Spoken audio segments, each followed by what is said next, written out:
ব্রাজিলের ফুটবল ইতিহাসে লেখা থাকবে এই দিনটা। হয়ে গেল সব আনুষ্ঠানিকতা। ছবিতে যাদের দেখছেন তারা পেলে সতীর্থ। কিংবদন্তি ফুটবলারের পরিবারের সাথে নেইমারের পরিবার। দারুণ এক মুহূর্ত। এবার আইকন পেলের পুনর্জীবনে এগিয়ে এলেন নেইমার। তার স্পোর্টস ব্র্যান্ড এনআর কিনে নিয়েছে পেলের রেখে যাওয়া সব সত্ত্ব। সেই অনুষ্ঠানে সামিল হয়েছেন সবাই।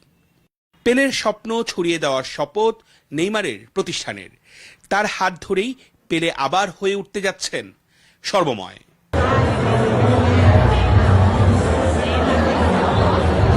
শুধু মুখের ভক্তি নয়, কাজেও পেলে প্রেমের প্রমাণ দিচ্ছেন নেইমার। নক্ষত্রেরও মরে যেতে হয়, সেই সূত্র মেনেই অসীমের পথ ধরেছেন পেলে। ডিরেক্ট ফুটবল থেকে বহুদিন দূরে থাকায় পেলের প্রভাব প্রতিপত্তিও কমেছে। কিছুটা কমেছে তার ক্রেজও।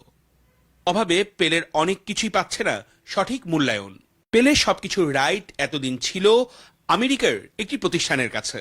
সেই প্রতিষ্ঠান এখন প্রায় নাম সর্বস্ব, কোনো মতে ধুকে ধুকে টিকে আছে। পেলে ফিরে এসেছেন নিজ মাটিতে, ব্রাজিলে।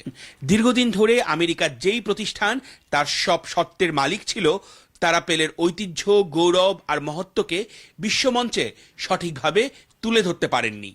ভালোবাসার চেয়ে বেশি